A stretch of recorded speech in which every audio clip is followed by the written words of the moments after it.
brightest regards, wise ones, and welcome to my show. I'm Lady Leeanna, and this, of course, is Witchcraft, Wicca, Eclectic Spirituality, where we are getting ready to enter the time of Ostara. It is March 20th to March 22nd, the Vernal Equinox, the Spring Equinox, otherwise named.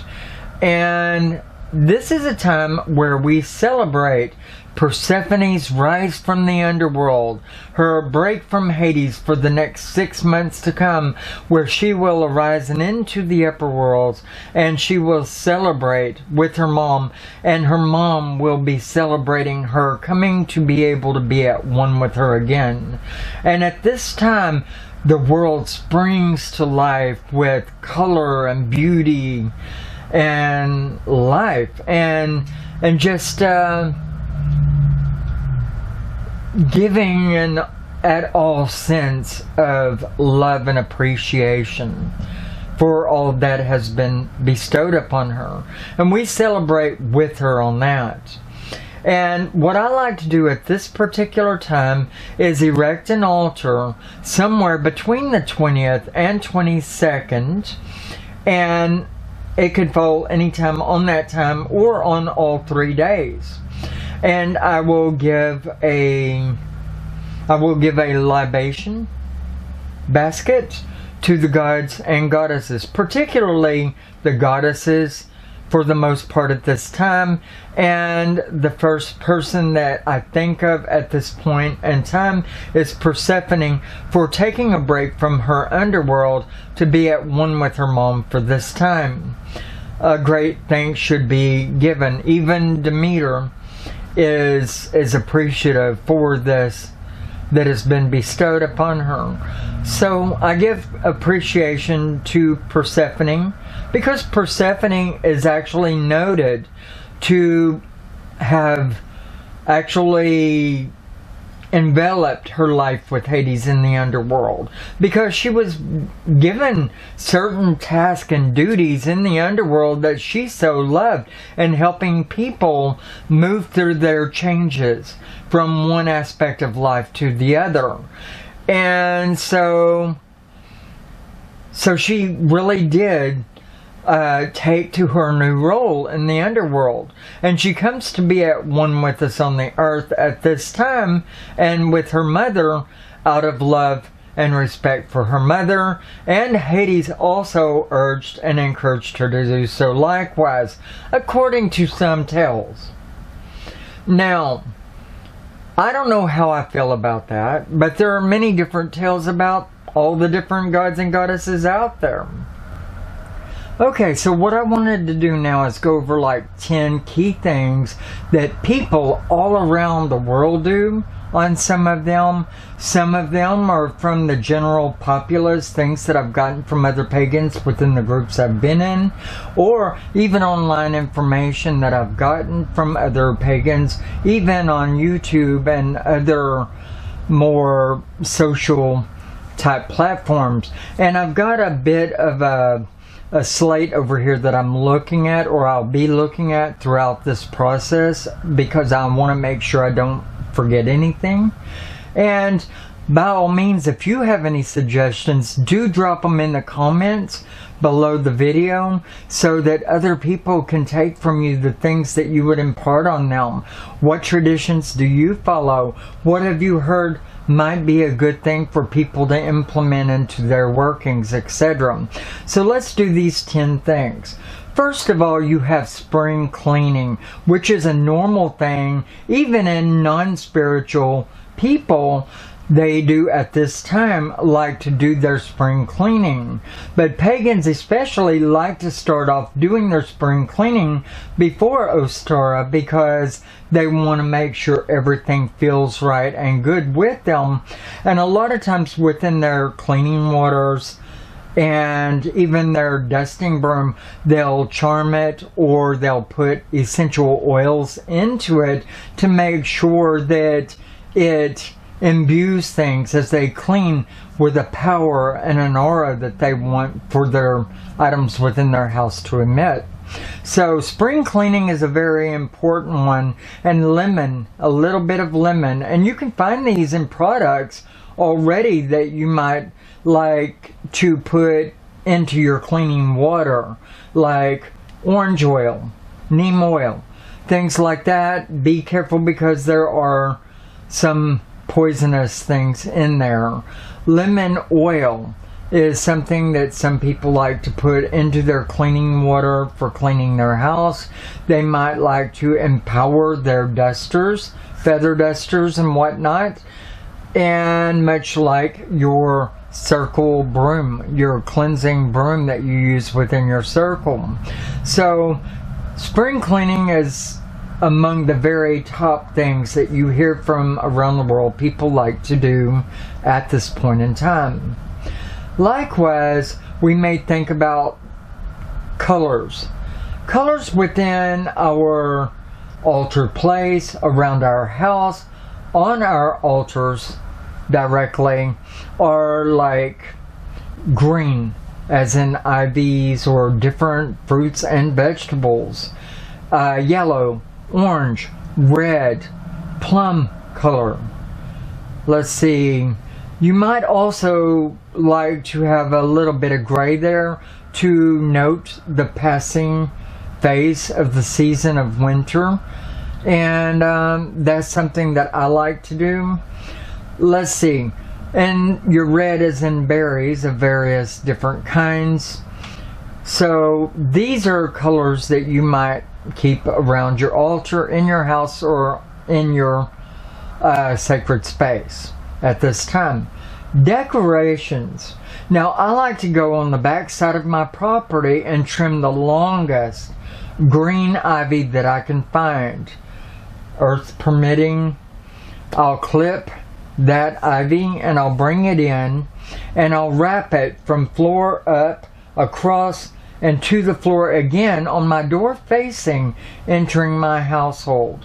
And this represents prosperity in the upcoming year, and everything and everybody that comes through my house will only bring positivity and prosperity, growth, whether it's educationally or financially, etc.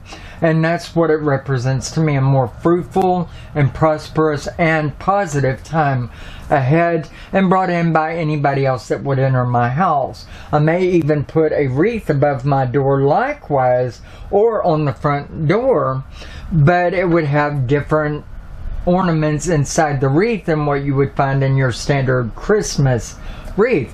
You would find an Easter wreath, or you would make one. And this could be easily done.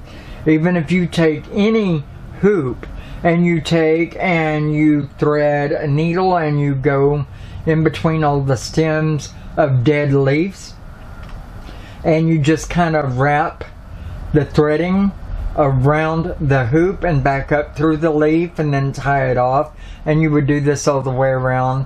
And some people use hot glue.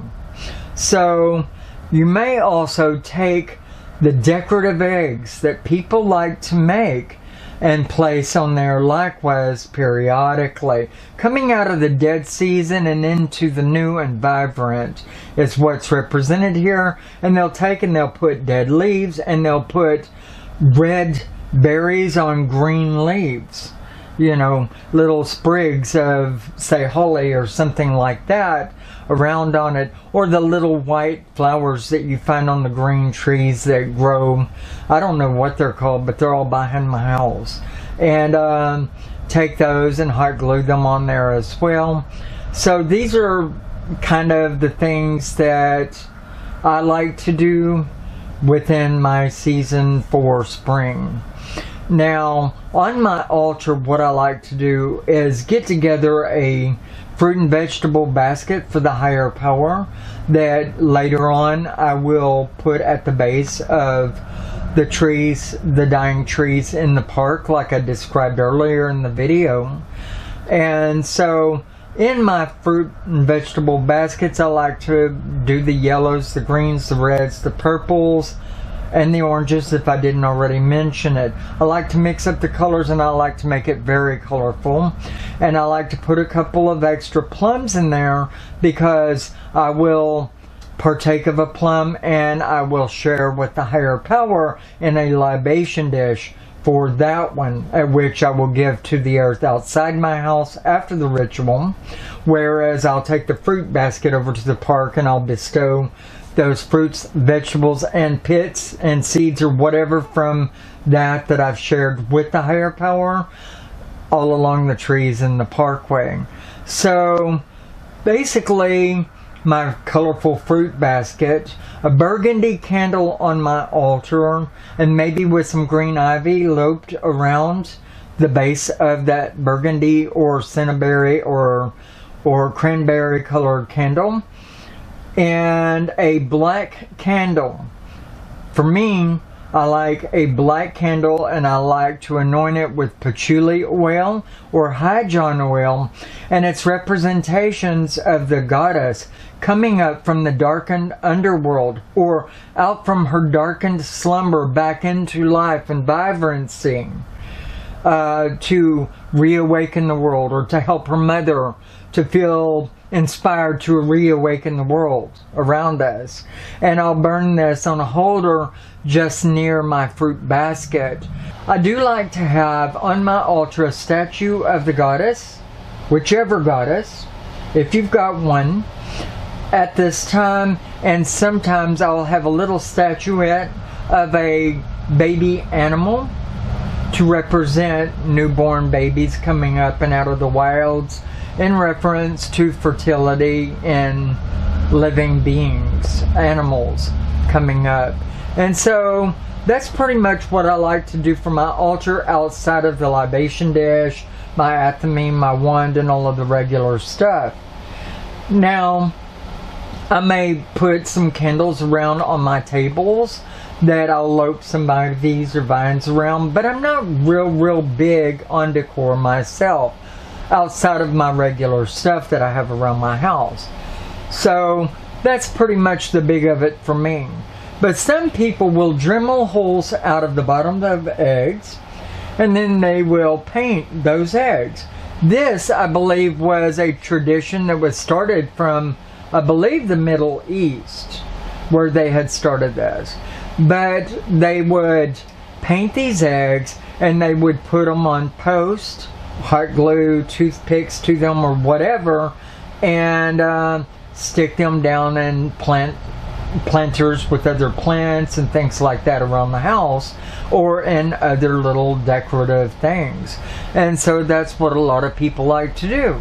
They also might, for their kids, such as they would do for Easter, they would like to boil some eggs and paint those likewise for their children, and all the way through till Easter.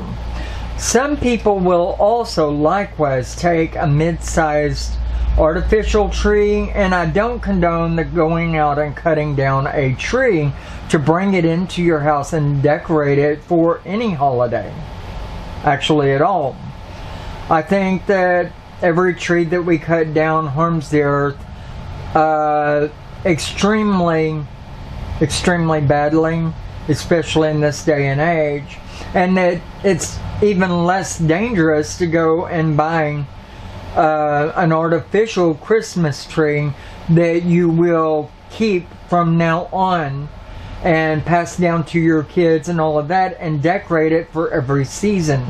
It's being put to use in so many different ways and so many different holidays, 8 holidays within the pagan calendar. Then your Christian holidays, that sucker will be up almost all the time. But you would decorate it for Easter, and with those little eggs I was talking about. By the way, they would empty the fluids out of the egg and into a bowl, and they would use that in their bakings before they would begin painting it for the raw eggs. And then they would put a little dab of hot glue, or hot glue a little dowel or something into the bottom of it where they got the egg out of it from, and so that they could put it in those planters or whatnot. Excuse me. Anyway, so this is the kind of things that we like to do for our decorations and for the holiday of Ostara. Okay, the best cake and wine types. Now, yes, the old witches' cakes and ale thing. Only you might be partaking of wine and cake. Although, you know, somebody in your household might like the cakes and ale, beer, as you might say, maybe a honey beer. That would be really good, and it would be very fitting for the season. Wine, you might choose a red, fruity bouquet. And nothing real heavy, by the way. Likewise, you could take a white wine, a dry wine, since you might be eating your fruity cakes with it. So think about that. What are you going to do? Because fruity might be overpowering with fruity. Now, I could see the honey beer along with, say, a nutty type cake. And I could see a white wine or a very dry wine, regardless of the color, along with your fruity cake. But you can mix, match, and choose any way you want it, but your fruits and your nuts are very good in this season. Now, as far as spiced cakes go and things of that nature, that's more, in my opinion, something you would do in the fall season or for the heavy winter. You would do the spice cakes and carrot cakes and things like that, banana breads, the stuff with all the heavy cinnamons and all of that in it. I think that in this time you would look more at fruits and even nuts and stuff like that as well. And that's kind of what I aspire to for my holiday, although everybody is different. Now, best prayers, they're those that come from your heart, and it's in the idea of giving thanks to your higher power for all they've done in the year past, for the prosperity of you and your family and where you're at today, and for that which they would bestow upon you in the future. And you pray it as though you know already it's going to be a very prosperous and positive year, because that's thinking positive, and thinking positive breeds positivity, right? And so that's what I ascribe to as far as your prayers go and the words for your higher power. Do you have to cast a circle is something that a lot of people ask me when you're doing a ritual of giving thanks and praise, and the answer to that is absolutely not. I never cast a circle whenever it is a ritual to do with giving thanks and praise. I don't feel that you have to, and I've never heard of anybody feeling like they had to do that, although I do know of a person or two that elects to do so because they like to charge up various things within their circle. To me, this is more of a ritual of praise and thanks. And I don't never ask for anything, including energy, to be bestowed upon me. And I don't store energy for any purpose that I would use either ritualistically later, or for healing anybody, or for charming something, or doing magic. I don't do any of that, so I don't cast a circle. And one thing I do try to teach you guys is that circle magic it's not something you do only for your protection. It's something you do to house and encapsulate energy till you're ready to release it and send it to its destined place. And so I don't cast a circle unless I'm doing something like that. In praise and in thanks and in celebration, it's an open and airy thing, and you should not be having to do all of this work. Giving thanks to the God and Goddess and putting together, assembling a basket, yes, that thing takes thought, and it takes a little tiny bit of energy or whatever, but it's next to nothing, and it's more from the heart and from the mind than it is from around you or from, you know, your body and gathering. So as far as gathering energy, I mean. So really and truthfully, you do not have to cast a circle when you're doing a festive ritual, or for when you're giving thanks or praise to any god or goddess whatsoever. So there is that. And that answers a question for a lot of people, because I've had people tell me, I didn't see you cast a circle for this ritual, and I forget which one it was. It was for Beltane. A Beltane ritual that I did, and somebody brought that up, and I don't know if I answered them or not. It was years ago. So either way, the fact of the matter is you do not have to cast a circle for a ritual where you're just giving thanks or bringing a bunch of people together and praise, or you solitarily or whatever. It's just not something you have to do. No matter who tells you what, it's the truth. Okay, you can give thought and thanks to all goddess and gods at this time. You can give thanks to whoever you want, even if it's simply a god, or if it's simply all the gods and goddesses, or the higher power in general, or the universal energy of the earth if you don't follow a god or goddess. Just give thanks for the earth's blessing, etc. You can give thanks to who you want. But we kind of, when we follow a pantheon, or we do give homage to a god, a goddess, etc., generally at this point we look at it as a time for the goddess, and how we give thanks to her for coming up and more alive, because this is the goddess's time to reign. And so we give more homage to a goddess at this time, the feminine party, rather than the god. Now the gods, they have their own holidays in which we give homage to them, and without a god sometimes, or a goddess at those times, some of us. And then some of us will give thanks to a god or goddess on both occasions, and some of us just energy of the earth. So you could do what you want here, but it is a goddess inclined holiday at this point in time. And there's the spring goddess Freya, there is the goddess Brigid, there is the goddess Persephone, and there is the goddess, though we don't know a lot about her because there wasn't anything in writing to do with her, just a little few hints or bits about her in the past, and that's Eostre. And I forget which pantheon she is derived from, but I'm pretty sure it's Nordic. It just sounds German to me.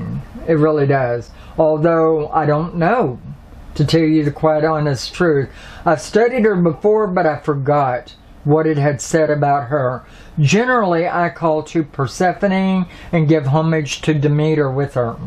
And so the mother is the one that actually brings everything back to life, after all. So let's not forget that. Persephone is coming up, and she, along with her, is coming up the spring. But let's not forget that Demeter, or Demeter, whatever way you want to call her, she is the one that's actually reawakening nature and bringing it back to life, because she is celebrating the love of her daughter, the return of her daughter back to this world to spend time with her for the next 6 months. And so we can't forget about Demeter here. Okay, so in the finality, I wanted to touch upon the number 10, and that is doing special something for the earth. Planting a tree. Make sure that it's permitted where you're going to plant it.